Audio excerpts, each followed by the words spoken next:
Bismillah ar-Rahman ar-Rahim. Dear brothers and sisters, Assalamu alaikum wa rahmatullah. Tonight is the day of 18th Safar, 1443, and we are here to have the Majlis, third Majlis of the series of 6 Majalis to commemorate the martyrdom of Imam Hussain alayhi salam. Allahumma salli ala Muhammad wa ala Muhammad. Before we begin our program, with a very heavy heart, we inform you of the passing of Maulana Sayyid Tilmiz Hassan Rizvi. Maulana Tilmiz passed away this morning in New Jersey. He was the father of Maulana Sayyid Rizwan Rizvi, who have been speaking with these series of Majalis.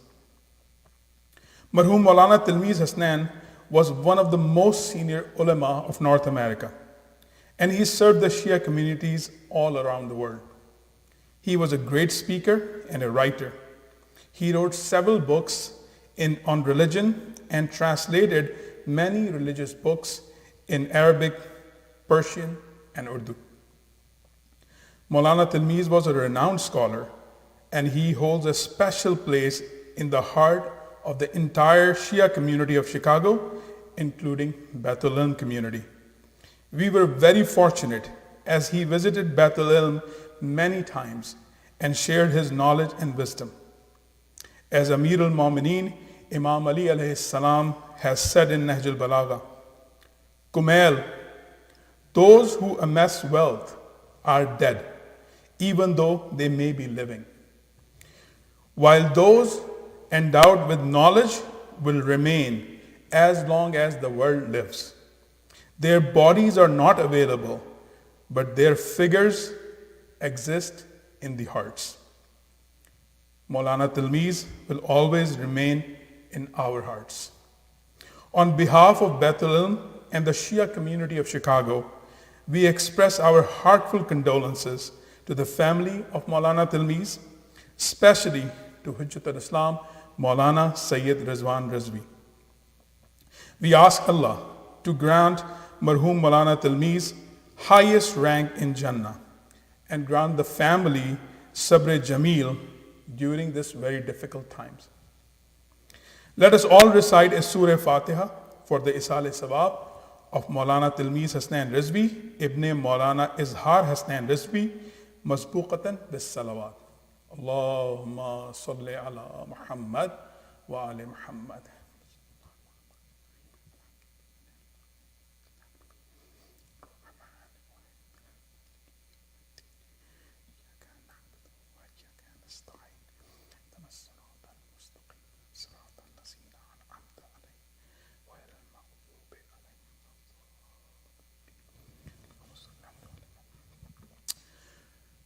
Due to these circumstances, Maulana Rizwan will not be able to address tonight's Majlis, and it will instead be addressed by Hujjat al-Islam, Maulana Sayyid Sulayman Hassan Abidi.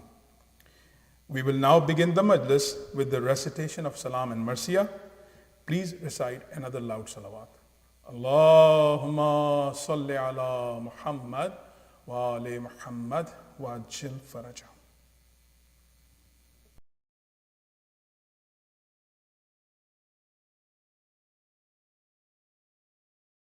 Allahumma salli ala Muhammad wa ali Muhammad. खुदा की राह में कारे नुमाया ऐसे होते हैं खुदा की राह में कारे ऐसे होते हैं तहे खंजर किए सजदे मुसलमान ऐसे होते हैं वो پیاری پیاری شکلیں دیکھ کر آل پیمبر کی، وہ پیاری پیاری شکلیں دیکھ کر آل پیمبر کی، ستاروں نے کہا اے چاند انسان ایسے ہوتے ہیں،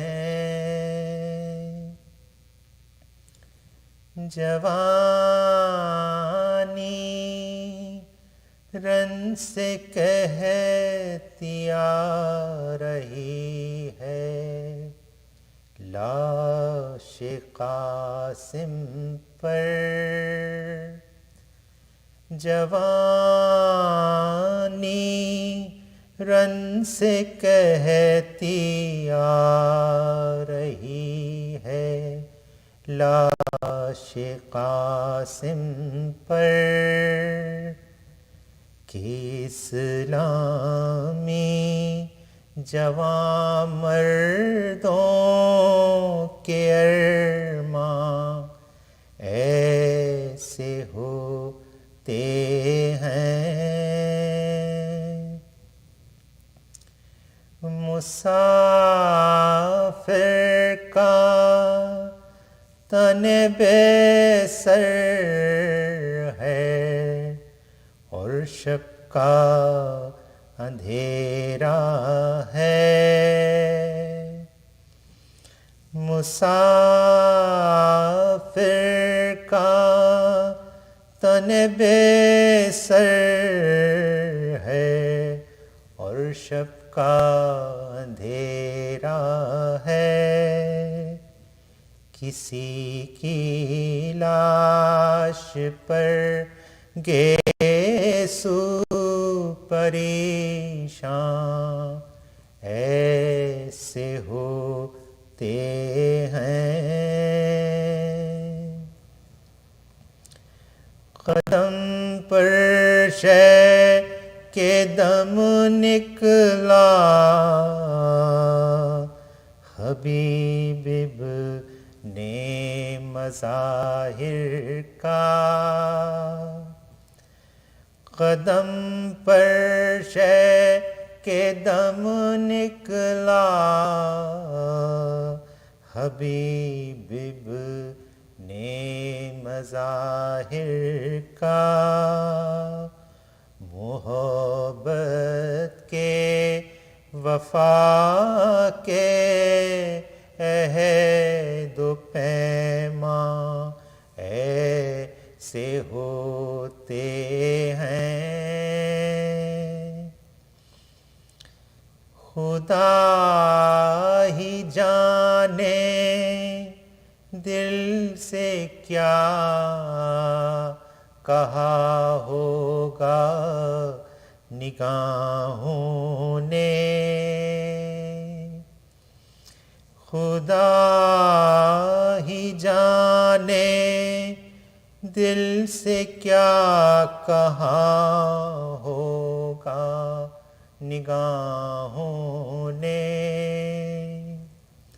سکینہ کو خبر کیا تھی کہ زنداں ایسے ہوتے ہیں، سنا کر نجم قصہ کربلا والے شہیدوں کا، سنا کر نجم قصہ کربلا والے شہیدوں کا، مسلمانوں سمجھا دو، مسلمان ایسے ہوتے ہیں خدا کی راہ میں۔ اللہم صلی علی محمد وآل محمد۔ فاتحہ۔ بسم اللہ الرحمن الرحیم الحمد للہ رب العالمین الرحمن الرحیم مالک یوم الدین صراط المستقیم صراط الذین انعمت علیہم غیر المغضوب علیہم ولا الضالین۔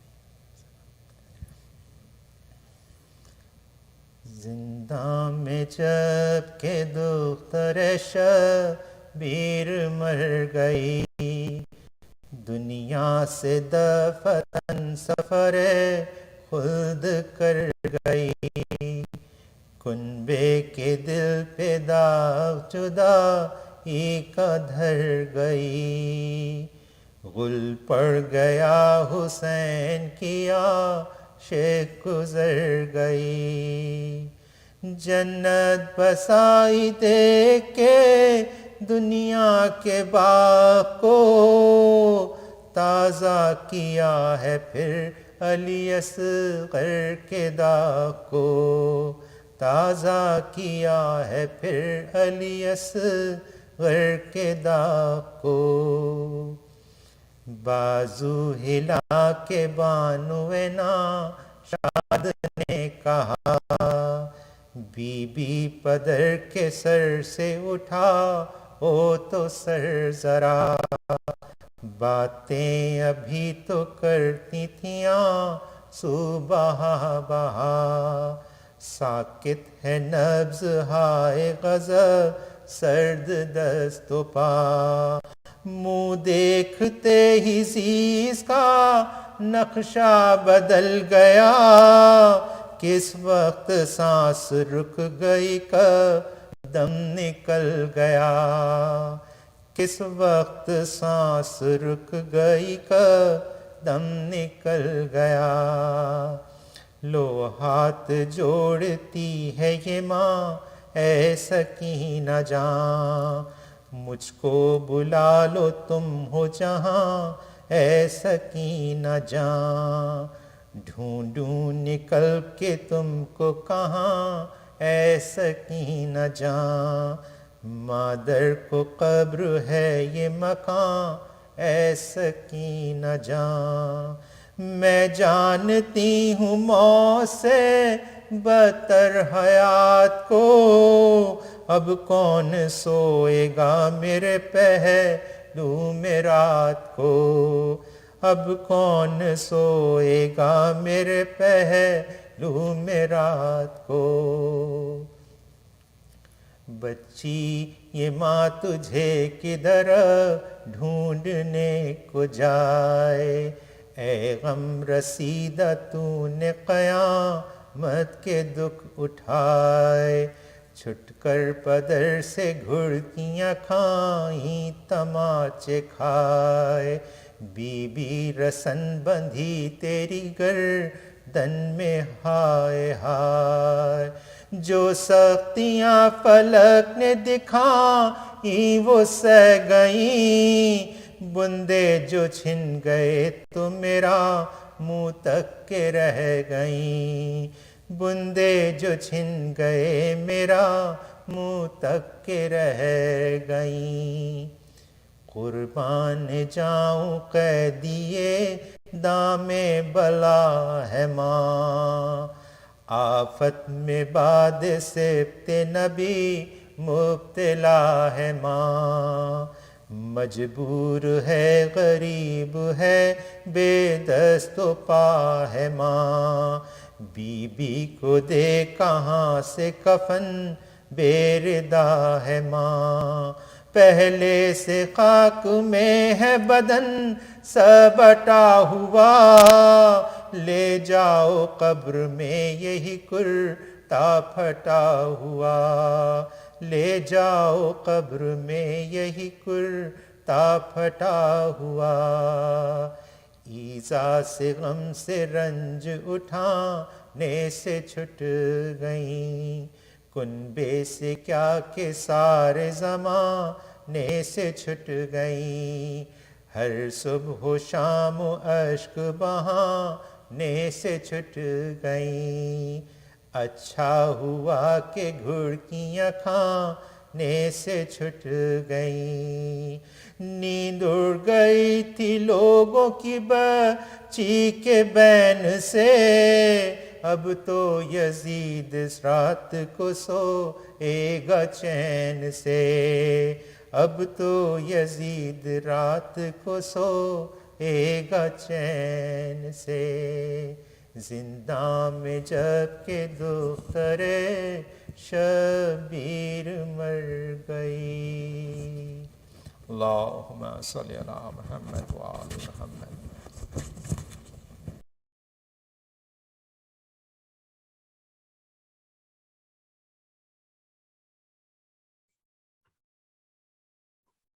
أعوذ بالله من الشيطان الرجيم بسم الله الرحمن الرحيم الحمد لله رب العالمين بارئ الخلائق أجمعين والصلاة والسلام على أشرف الأنبياء والمرسلين المبعوث رحمة للعالمين شفيع المذنبين وحبيب قلوب الصادقين سيدنا ومولانا أبي القاسم محمد اللهم صل على محمد وآل محمد وعلى أهل بيته الطيبين الطاهرين الهداة المهديين ولعنة الله على أعدائهم إلى قيام يوم الدين رب اشرح لي صدري ويسر لي أمري واحلل عقدة من لساني يفقه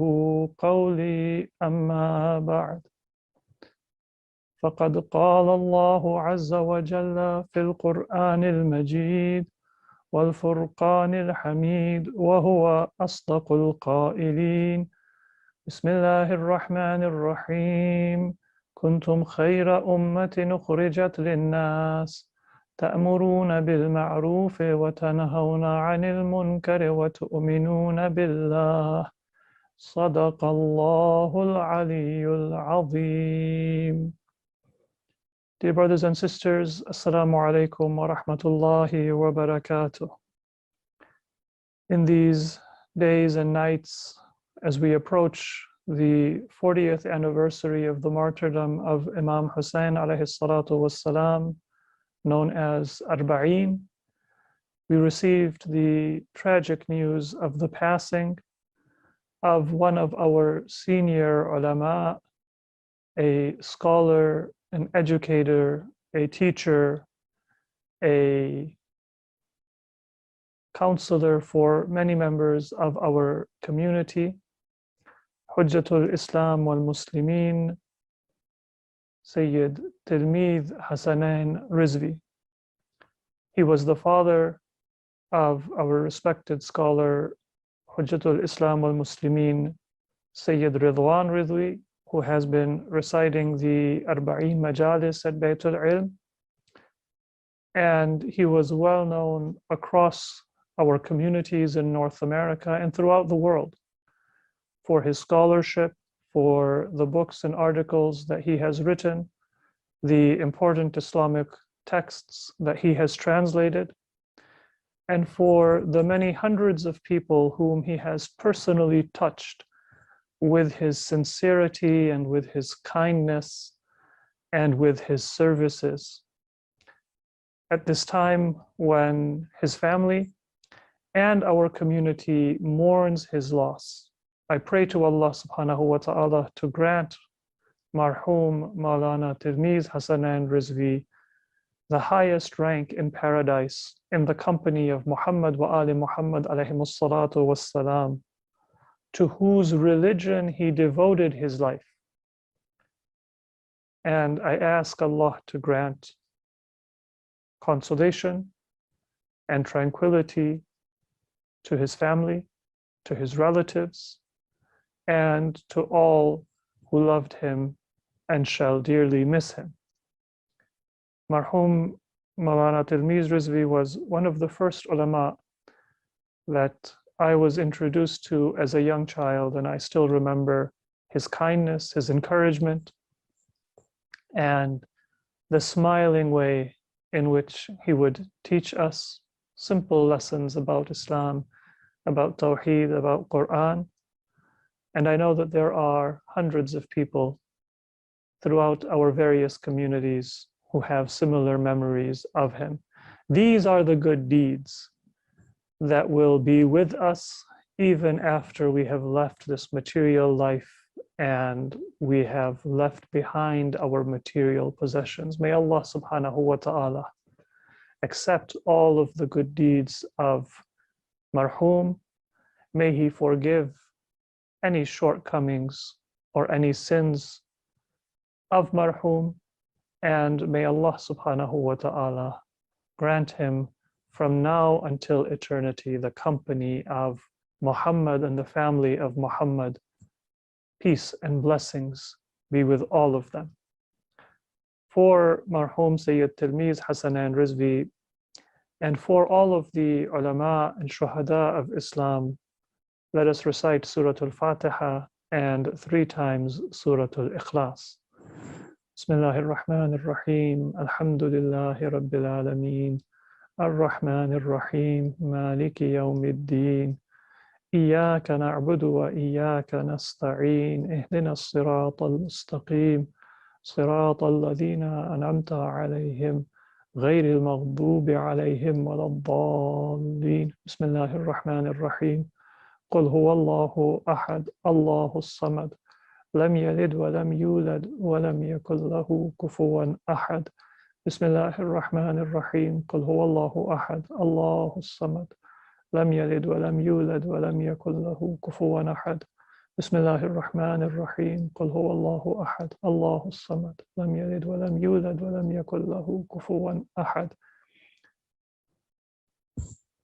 اللهم صل على محمد وآل محمد.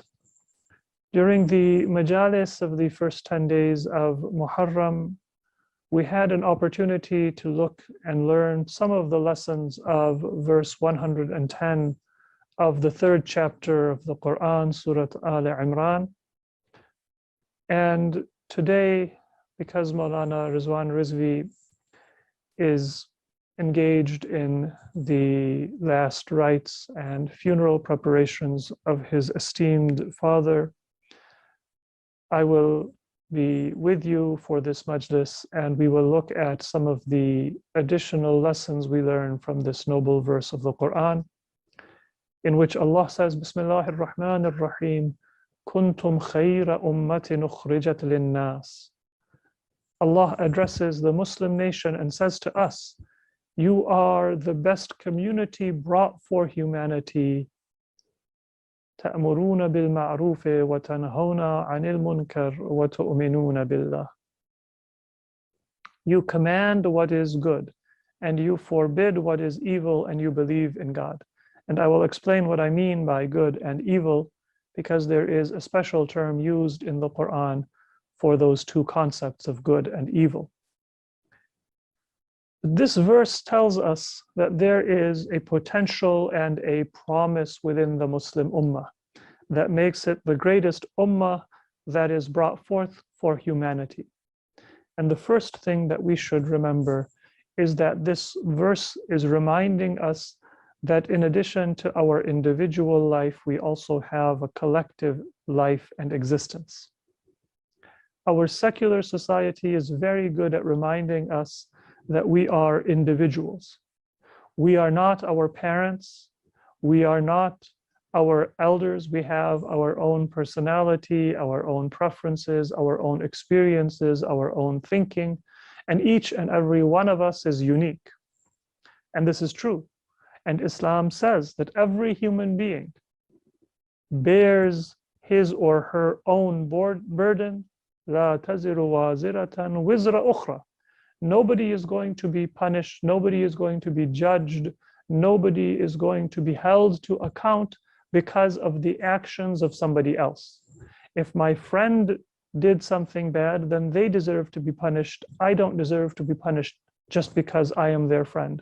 If my parents or my ancestors committed a certain act, then I should not be blamed. I should not be punished. I should not be judged because of what they did. I am not guilty of the crime of anybody else.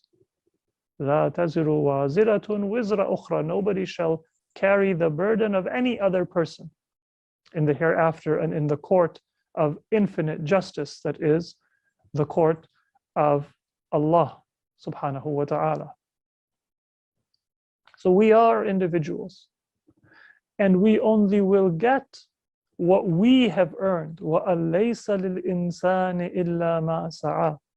I cannot say that because my parents were very noble people, because my ancestors were philanthropists, or they did so much good for humanity, or whatever credit I may wish to derive based on who my ancestors and my friends and other people are, I do not deserve the reward or the credit for what they did.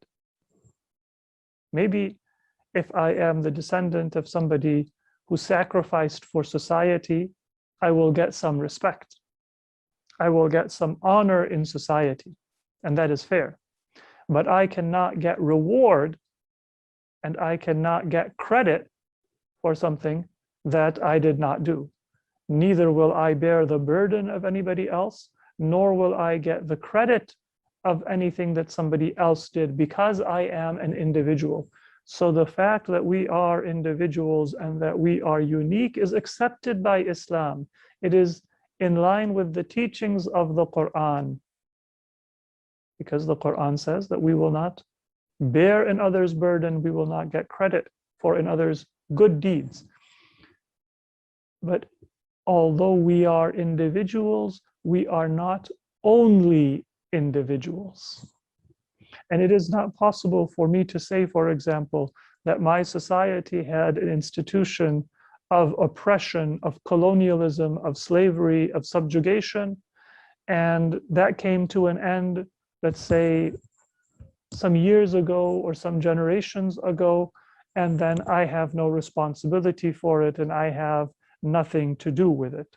If that is a crime that my society was guilty of, and my society built its wealth and its power and its infrastructure on the back of oppressed people, then I cannot say that, well, society no longer commits that crime, and therefore it's done, it should be forgotten, it shouldn't be mentioned, and it's irrelevant.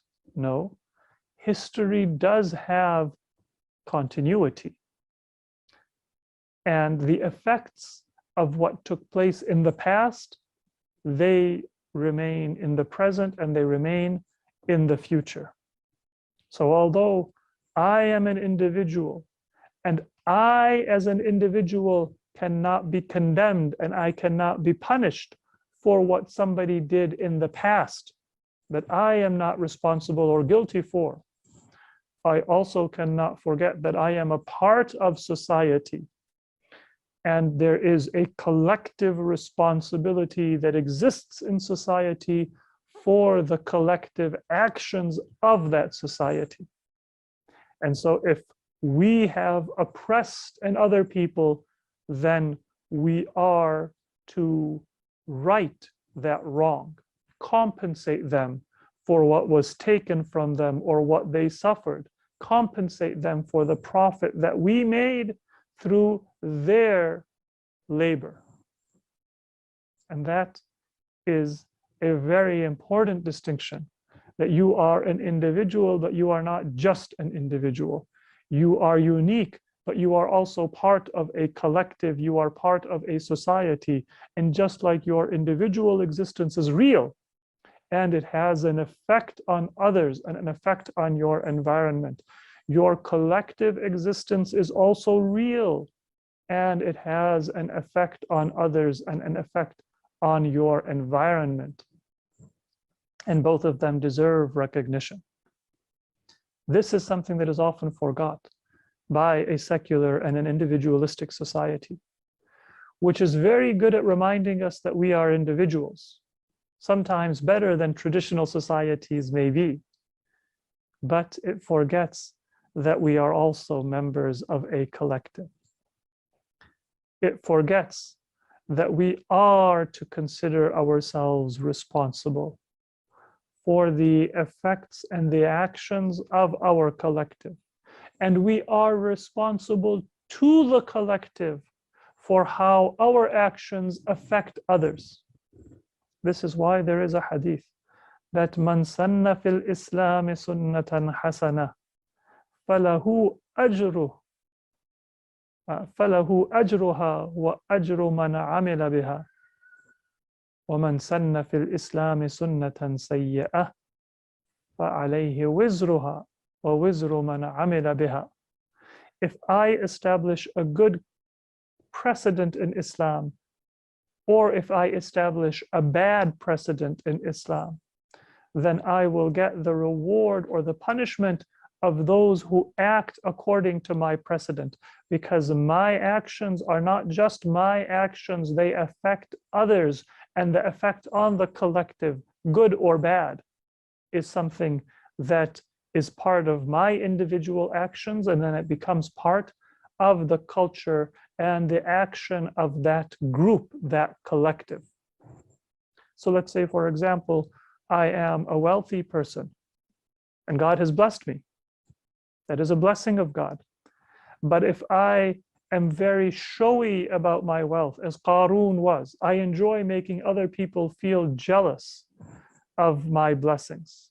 When I have a birthday party for a member of my family, when I have a wedding, then I do it in such an extravagant way that everybody is left feeling like they are inferior, and then they try to compete with me just to keep up. Then now, that's not something that I can say is my individual choice. It's my money, it's my choice, I can do what I want. If you don't like it, that's your problem. No. When I am in society and I do an act in a way that makes other people feel inadequate, that establishes a pattern for other people to try to compete with me and keep up with me, then all of society is affected in a bad way. And if I am somebody who has influence, who has wealth, who has power, but I act in a way that is down to earth, that is humble, that is dignified, then that establishes a good effect on everybody else in society. And if that good effect is there, then I deserve some of the credit for it, because that collective culture was influenced in a good way by my action. And if I establish that bad precedent, then I deserve some of the punishment of everyone who acts according to that bad culture that I established, because I had a share in polluting society and harming society in that way. So we are individuals and we are members of a collective, and both of those are real. Just like if I do good to you or I do evil to you, that's going to affect you. If I do good in society or I do evil in society, that is going to affect society. And even after I die, the kind of speech, the kind of actions, the kind of culture that I influenced will continue to have an effect, good or evil, on other people in society as well.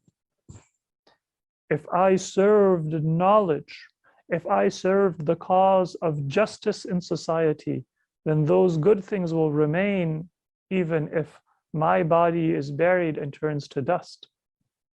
And if I corrupted people with my words, with my thinking, with the uncouth way that I spoke, then long after people may not remember who I was or what my name was or what I looked like, that effect will be there and it will continue to harm society. So one of the messages that we gain from Islam is that just as we are individuals, we are also members of an ummah. And that collective existence of our ummah has an effect on other people, good or bad.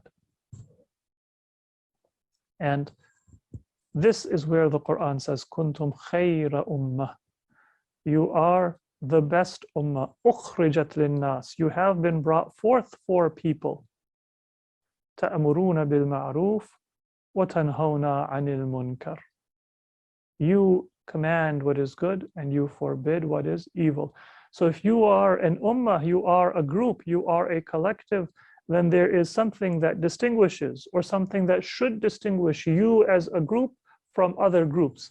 And what distinguishes the Muslims is not just that they do what is good for ourselves, but rather we encourage what is good in society for others. The Quran uses the word ma'ruf and munkar for good and evil. In Arabic, good and evil can be referred to by the words khair and shar. But there is a very subtle and a very beautiful difference between the words khair and ma'ruf, and the words shar and the word munkar. Both khair and ma'ruf mean good, and shar and munkar mean evil, but in a slightly different way. Khair is something that is good, whether or not you know it. To pray to Allah is good. But if I don't recognize God and I don't recognize that He is my creator, He is my sustainer, I owe my gratitude to Him, I owe my worship to Him, then even though prayer, salat, dua are good, I don't know that they are good.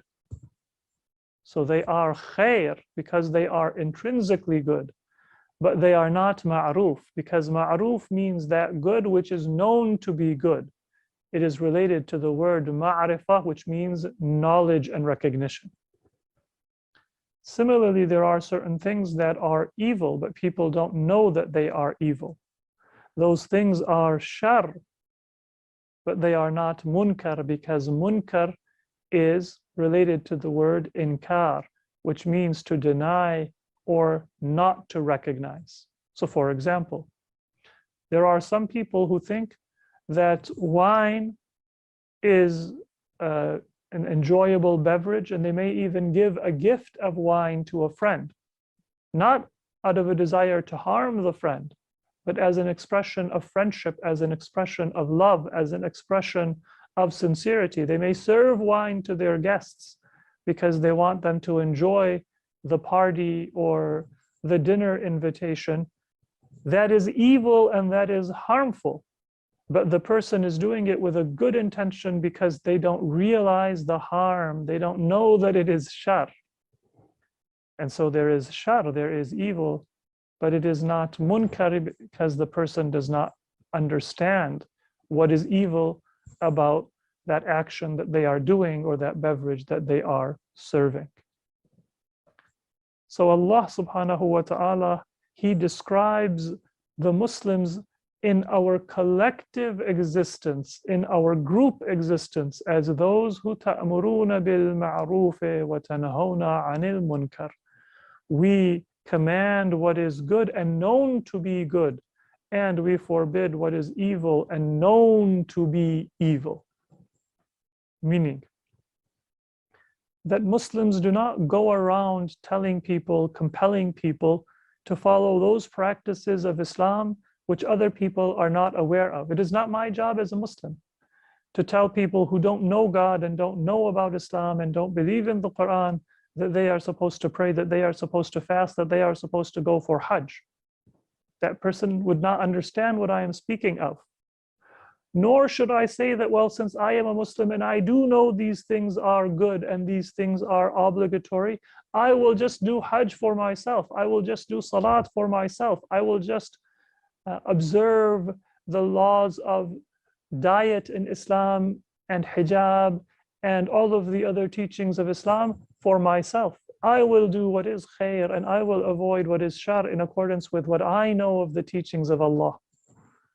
No, Allah says that as a Muslim, you will follow what you know to be true, and you will avoid those things that you know God has prohibited, but you also have a message for the rest of humanity, which is based on ma'ruf and munkar, that shared heritage of good values that even people who may follow a different religion, or even people who may not follow a religion, also know about. And the question here comes that if this is a shared heritage, then why do we need Muslims to remind people about it and to command and prohibit? If there are certain things that are ma'ruf and certain things that are munkar, which even non-Muslims, even non-religious people are aware of, and that is why it is ma'ruf and munkar for them. There are certain things they don't know. And then my job as a Muslim is to help them see the evil in those things that they don't know. It is my job as a Muslim to help people realize the harms in gambling for society, the harms in intoxication for society, the harms when our culture and our laws make it difficult for people to get married and establish families and raise families. These are things that maybe people who are not Muslim do not understand and do not appreciate. And it is my goal to help them see that this is ma'ruf, or this is good, and this is munkar, or this is evil, to help them see what is khair and what is shar, what is good and what is bad. But if there are certain things that people do understand, like that murder is evil, like that everybody in society should have a dignified existence, they should have their basic necessities of food and shelter and insurance met, and they should be able to live in safety, they should be able to get an education. These are things that are ma'ruf for everybody. There shouldn't be crime, there shouldn't be murder, there shouldn't be theft. These are things that are munkar for everybody. I don't need to tell people this is khair and make it ma'ruf. I don't need to tell people this is shar and make it munkar. They already know and understand it. So if there are things that people understand, why do we need Muslims to come and say, Kuntum khayra ummatin ukhrijat linnas, you have been brought forth for humanity, ta'muruna bil ma'ruf wa tanhawna 'anil munkar, so that they can also receive the instruction to do what is ma'ruf and to avoid what is munkar. And the reason is that when a society is a materialistic society, when a society is an individualistic society, even if it knows something is good, even if it knows something is evil, it will often forget that that good and evil should be at the forefront of our communal life. Because a materialistic society looks at the surface and does not give enough attention to what lies beneath the surface in the heart. It looks at how, but it forgets to look at why. It looks at the mechanics, but it forgets what is the purpose of our existence. And many people in this society, they go through their entire life without asking the question, what is the meaning of life? What is the purpose of my existence? They may work hard, they may study well, they may do so many things, but then they forget, what is the purpose of the money that I am earning? What is the purpose of this career that I want to build? What do I want to get from it? And it might be the case that they will work so hard in their career and in their advancement and in earning an income, that those things that they are to receive as the benefits and the fruit of that effort, they will not give any attention to it. And by the time they realize it, it may be too late. That's the nature of a secular society, that it looks at the surface, it looks at the moment, but it forgets what is beneath the surface, and it forgets that values are to be at the forefront of our existence. Let me give a few examples to make this point clear. Allahumma salli ala Muhammadin wa ali Muhammad. In politics, we have two types of people in society. Some people are very concerned with politics. They say Muslims should get more involved, and they should vote in elections, and they should find out about the candidates, and they should join a political party, and they should register. And the media and the culture of this society is almost overfilled with information and news about politics. What is going on? Who are the candidates? Who is ahead in the polls? Who is behind in the polls? One debate, another debate. So much information about who is winning and how to win. But the one thing that is almost forgotten in every election is, what are we supposed to do in society and what is the purpose of winning the election? Politics is just a means to an end. The end is establishing justice. The end is to make people's lives better. The end is to do the greatest good for the greatest number of people possible. And in a society that is so filled with information and talk and discussions about politics and debates about whether we should get engaged or not, we look at all of the mechanics and all of the means, but we forget the ends. And that is to talk first and foremost about what are we going to do and what is our goal from all of these elections and all of these different levels of government and all of the policies and laws that are discussed and passed in society. That's the nature of a secular society, that it will get so involved in the details. It looks at the means and the surface, but it forgets the ends, the purpose, what lies beneath the surface. That should be the primary goal. And then politics and elections are just a means to accomplish that goal. The same thing is there with money, which people here call success, with power. People think that to get power in a relationship, in a professional environment, in a political environment is a good thing. But no, power is a means to an end. And if I do good things with my power, then power is good. If I do evil things with my power, then power is evil for me because it is making me a bad person. And through that power, I am making society worse. So power is not an ends, power is a means. Money is not an ends, money is a means. Happiness is not an end. Happiness is an outcome of a life well lived. Try it, that you search for happiness. And the more you search, the more you will find that you are disappointed when you get what you were searching for. So if I say that I really want to see a certain site, the minute you see that site, it's going to be a little bit of a letdown. If you really want to try a certain food, you might be excited when you see it and when you smell it and when you taste it, but then soon after, it's going to be a letdown and you're going to look for some other kind of excitement or some other kind of inspiration. That is the nature of our material existence, that when we chase happiness, we forget what it is that we are looking for. This is the message that Islam wants us to remember and to convey to society, that don't just think about the means, don't live a material life and just think about the mechanics, but think about the ends that are important for society.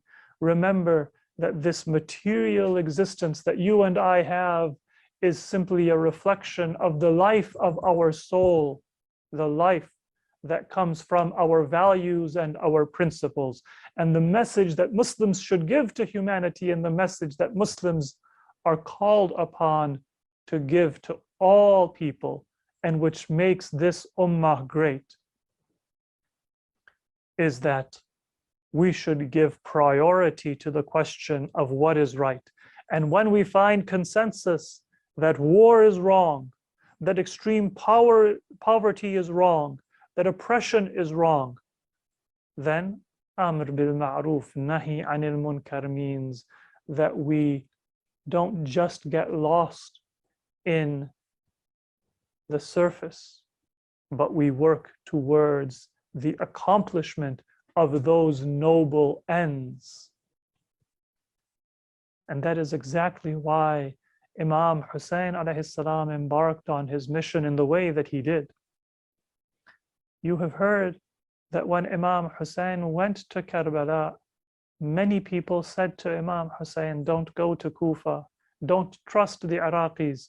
They did not follow your father, they did not follow your brother. Both Amir al-Mu'mineen and Imam Hassan al-Mujtaba, they suffered the treachery of the Kufans because people were looking at the means and they did not think that the Kufans were going to carry out their promises. But Imam Hussain alayhi salam was not looking at the means, he was looking at the goal, he was looking at the ends.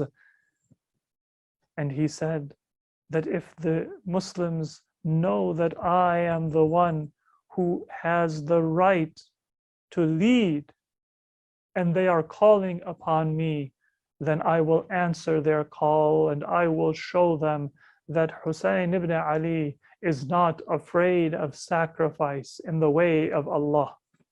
Imam Hussein was not looking at just the means, but he was looking at the goal, which was to remind people of the values of Islam and the importance of being ready to sacrifice for the goals of Islam. And this was also the message that we find from those who were with Imam Hussain on the journey to Karbala. It is narrated that Ali Akbar was with Imam Hussain, and for a moment Imam Hussain closed his eyes, and when he opened his eyes, he said with tears in his eyes, Inna lillah wa inna ilayhi raji'un. We belong to Allah and we shall return to Allah. And Ali Akbar said to his father, Mimma istirja'uk ya abata. Oh father, why is it that you said these words which are said in times of grief? Imam Hussain said that, oh my son, when I closed my eyes, I heard a voice that said, it was a heavenly voice, that this caravan is marching forward and death is marching towards them. Ali al-Akbar said that, oh father, are we not on the right path? Are we not on the path of truth? Are we not following Islam? Imam Hussain said that, oh my son, yes, if we were not on the right path, then who will be on the right path?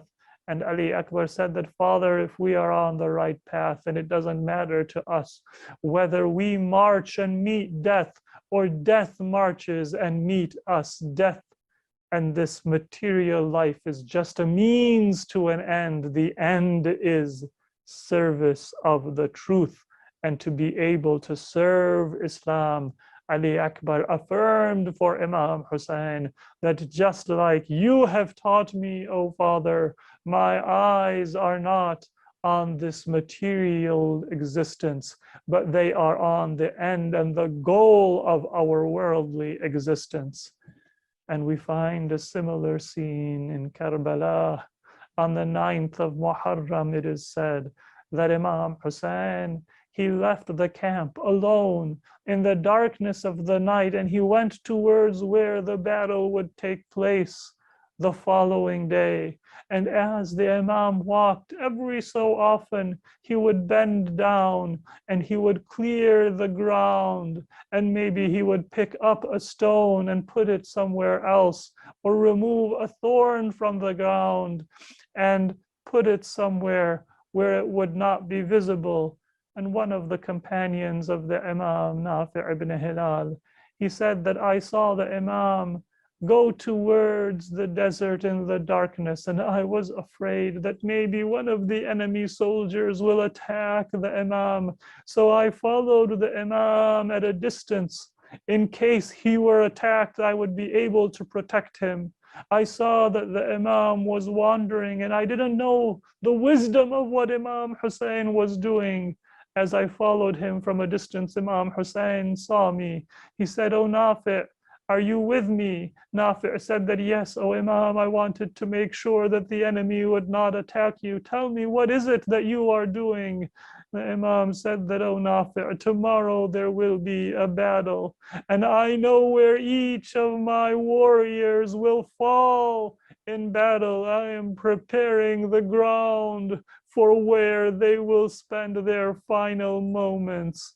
And then that same night, Imam Hussain, he gathered his family, he gathered his followers. He said to them that I have freed you from your allegiance to me. You are free to go. They all said without exception that, "Oh Imam, where would we go if we were to abandon you? The end and the goal of our life is to be with you and to serve you, and our material existence is just a means.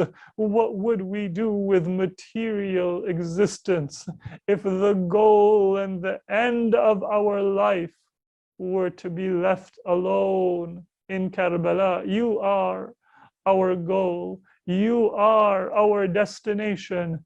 Imam Hussain then said to them that, "Shall I show you your martyrdom and how the battle tomorrow will progress?" Those warriors, they said to the Imam that, "Yes, we would be honored if you could show us." The Imam, through that power which had been given to him by Allah, he described for them and he showed them how they would be on the day of Ashura. Each and every one of them, when he saw how he would be martyred, a smile played on his lips. The warriors congratulated one another. They gave thanks to Allah. They prostrated on the ground. They were happy, but there was one warrior who began to cry because Imam Hussain had told everyone how they would be martyred, but he did not mention anything about the martyrdom of Qasim.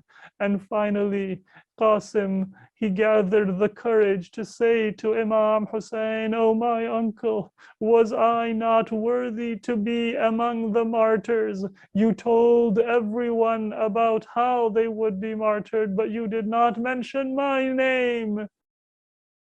Imam Hussain, how can he say to his son Qasim that, "Qasim, there are certain things which are too painful even for Imam Hussain to express"? But the Imam only said, "Oh Qasim, tell me, what do you think of death?" And here we can see how those who were with Imam Hussain, they knew what was the purpose of their life, how clear they were about what is the means and what is the end, what is the goal. Qasim said that, "Oh my uncle, death to me is like the sweet taste of honey." Imam Hussain still, he could not bring himself to describe in detail to Qasim how he would be martyred without mercy by the enemy. He said only, "Oh Qasim, you are among the martyrs on Ashura, and even your young cousin Ali Asghar shall be martyred." Qasim, he began to weep. He forgot his own martyrdom and said to Imam Hussain that, "Tell me, shall the enemy attack the tents because Ali Asghar is too young to walk?" Imam Hussain said that, "Oh my son Qasim, Ali Asghar will be in my arms when he is martyred. But if you ask, yes, the enemy shall attack the tents, and the women and the children who are in the tents, they will have to flee from the enemy who come to pillage and rob them of their most simple possessions." "O Qasim, how can I describe to you what will happen when the family of the Prophet has their scarves ripped from their heads, when the children will be attacked, when their tents will be burned in the dark of the night, when their hands and their feet will be bound, and they will be made captives, and then they will be paraded through the streets of Kufa and Syria. Inna lillah wa inna ilayhi raji'un."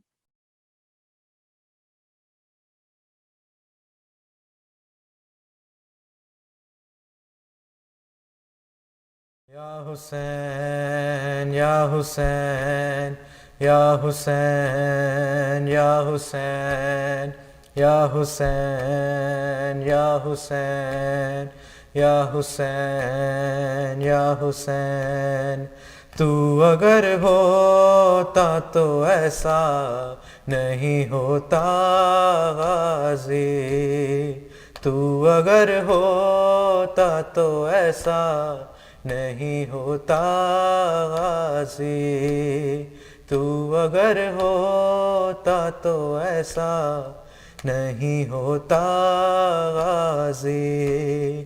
قبر عباس پہ زینب یہ صدا دیتی تھی ہے، تو اگر ہوتا تو ایسا نہیں ہوتا غازی، تو اگر ہوتا تو ایسا نہیں ہوتا غازی۔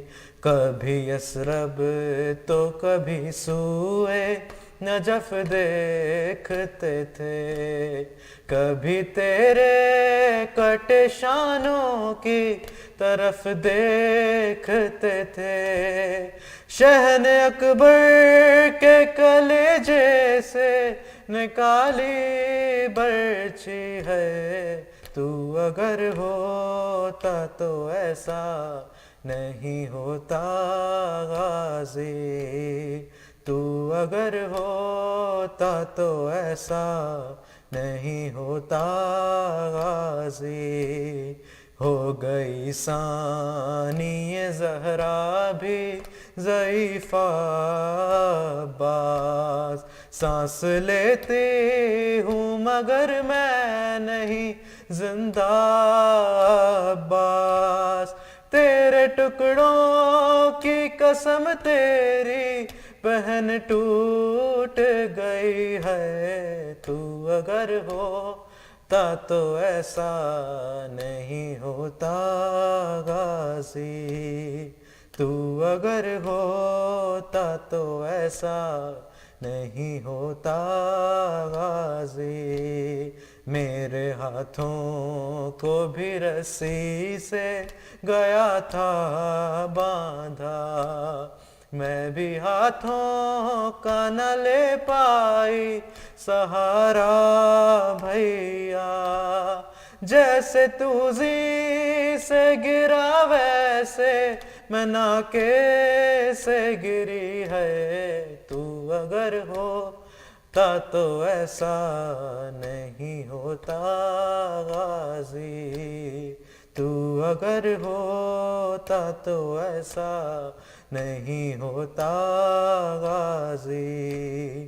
قید خانہ بھی غریبی پہ میری روتا ہے، لاش مستور اٹھائے یہ کہاں ہوتا ہے، فرض بیٹوں کا نبھائی علی کی بیٹی ہے، تو اگر ہوتا تو ایسا نہیں ہوتا غازی، تو اگر ہوتا تو ایسا نہیں ہوتا غازی۔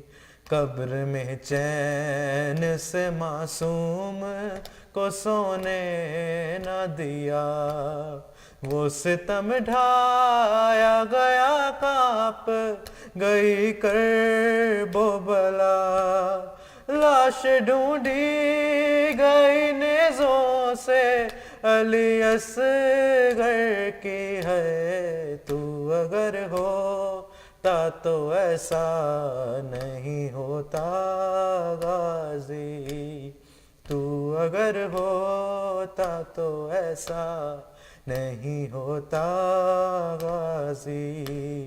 میر سجاد یہ محسوس کرو گے تم بھی، آتی ہے روزہ غازی پہ صدا سرور کی، آج بھی قید ہے زندہ میں بچی میری ہے، تو اگر ہوتا تو ایسا نہیں ہوتا غازی، تو اگر ہوتا होता तो ऐसा नहीं होता गाजी या हुसैन या हुसैन या हुसैन या हुसैन या हुसैन या हुसैन या Hussain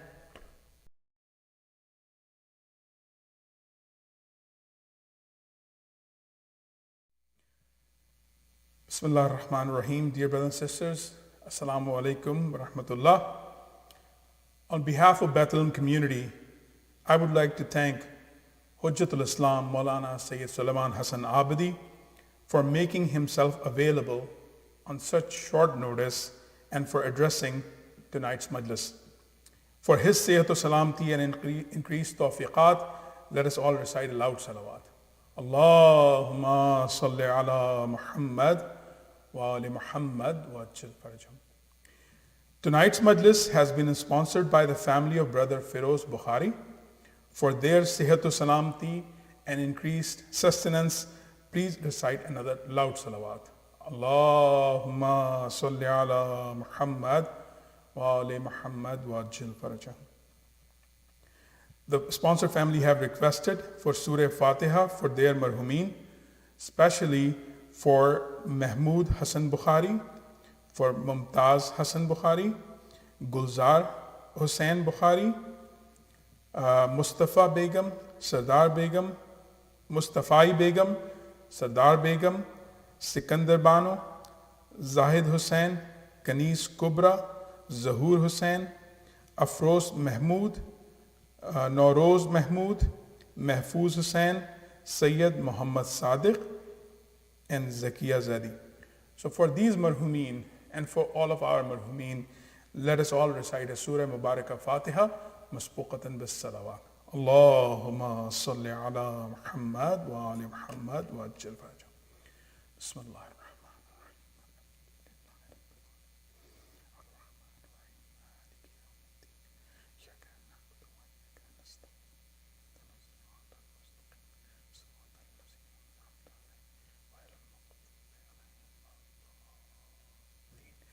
Allahumma salli ala Muhammad wa ali Muhammad wa ajil farajah. This concludes tonight's program. Inshallah, we will have the fourth majlis of the series of 6 Majalis tomorrow, again at 8 p.m. Central, inshallah. Allahumma salli ala Muhammad wa ali Muhammad wa ajil farajah.